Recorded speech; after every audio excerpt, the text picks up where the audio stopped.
সৈনিকের অন্তর্ভুক্ত, আমার ডিফেন্স। আমাদের পরে তো কোনো উম্মত নাই, কাজে লাগান না তো লাগান না কেন?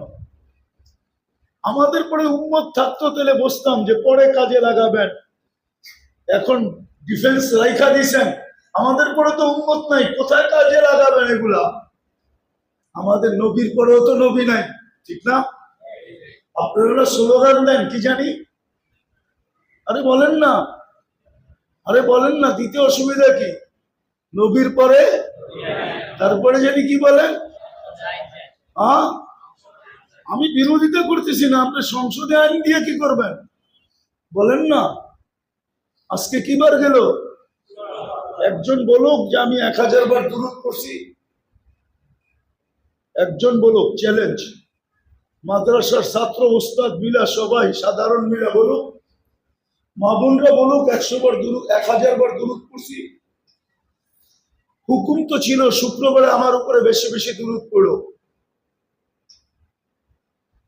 নবীর আদর্শ আমাদের ঘরে যত বুলুণ্ঠিত, কার ঘরে এতটুকু বুলুণ্ঠিত? কেউ তো মুখাতেব না। আজকে খুতবার ভিতরেই তো পড়ছে, ইন্নাল্লাহা মালাইকাতাহু ইউসাল্লুনা আলান নবী ইয়া আইয়ুহাল্লাযীনা আমানু সাল্লু আলাইহি ওয়া সাল্লিমু তাসলিমা। ও মুমিনরা, আমার বন্ধুর উপরে দুরূদ পড়ো। তারপরে আল্লাহ জুতা মাইরা দিছে আমাগো মুখের উপরে। বলমু না রাগ হয়ে যাবেন? আল্লাহ জুতা মাইরা দিছে, তুই পড়লে পড়, না পড়লে না পড়। আমার বন্ধুর দুরূদ আমি কোনোদিন বন্ধ হইতে দেই নাই। আমি পড়তেছিলাম, আমি পড়তে আসি, কোনোদিন বন্ধ হইতে দিব না। এই জন্যই আল্লাহ বলে ইন্নাল্লাহা ওয়া মালাইকাতাহু, ইন্নাল্লাহ দিয়ে শুরু করছে।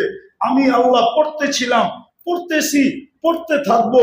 আনা হাই লা ইয়ামুত, আমি চিরঞ্জীব, আমার বন্ধুর দুরূদ কোনোদিন বন্ধ হইতে দিব না। তুই না পড়লে তোর গালে জুতা, তুই পড়লে পড়, না পড়লে না পড়, হুকুম তো দিলাম। আজকে এই জন্যই তো আমাদের গালে জুতা, এই জন্যই তো দুরবস্থা। খামাখা বলে নবীর তরিকা, নবীর নবীওয়ালা মেহান্ন। রাগ হয় না, পায়ে হাত রাখি, ওরা পর্যন্ত পড়ে না। আসে এখানে 3 চিল্লার সাথী হবে, না হইলে চিল্লার তো হবে। 1000 বার দুরূদ পড়ে। শুক্রবার তো দুরূদ পড়ার জন্য ছিল। হাদিস উঠান, এই মাদ্রাসা হাদিসের কিতাব আছে।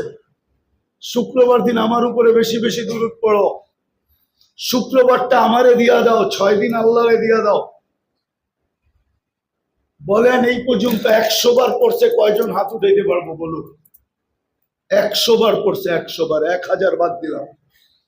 বলুক যুবক 10 বার পড়ছে দুরূদ আজকে, 10 বার। আসর তো হইতে শুরু করলো, 5:15 তো আজান হবে, এখন 5:45 বাজে, মাত্র 1.5 ঘন্টা বাকি আছে। ঘন্টা 100 বার পড়লো তো 2400 বার পড়া উচিত ছিল দুরূদ। আইন দিয়ে কি করবেন আপনি? আইন তো আল্লাহ আগে করিয়ে দিছে, না করে দেয় নাই? হ্যাঁ, যদি নবীর মহব্বতই থাকতো তাহলে কাদিয়ানি কি বাংলাদেশের জন্ম? আরে জন্ম কোন জায়গা? আরে বলেন না, আরে জানেন না কাদিয়ানি কি লোকাল প্রোডাক্ট না ইম্পোর্টেড প্রোডাক্ট? হ্যাঁ, যদি নবীর ইজ্জত থাকতো, আবরু থাকতো, নবীর সাথে সম্পর্ক থাকতো, তো প্রথম আয়া যে বলছিল কাদিয়ানির কথা, ও জুতা খাইতে খাইতে বর্ডারের ওই পারে যেত, ঠিক না? ও প্রথম দিনই ভাবতো এখানে আমার চলবে না।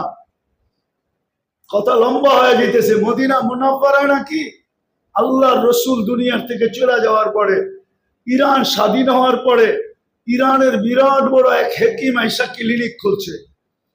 ক্যাপিটাল তো আগে আমাদের এখানে ছিল, এখন তো মদিনায় চলে গেছে। ক্যাপিটালে যায় ক্লিনিক খুলে দেখি ব্যবসা আমার ভালো হবে, কেননা সারা দুনিয়া ক্যাপিটালে আসে, বুঝেন না? রাজধানীতে তো খুলছে ক্লিনিক। কোন একদিন, 2 দিন, সপ্তাহ, মাস কোনো রুগী নেই। তো জিজ্ঞেস করছে রুগী নেই কেন? বলছে তা তো বলতে পারবো না। বলছে তোমাদের নবী খাওয়ার পদ্ধতি কি বলছে? বলছে খাওয়ার পদ্ধতি তো বলছে লা তাকুল হাত্তা তাজু, ক্ষুধা না লাগলে খাও না। বলছে দ্বিতীয়, বলতে ইদা আকালতা ফালা তাসবা,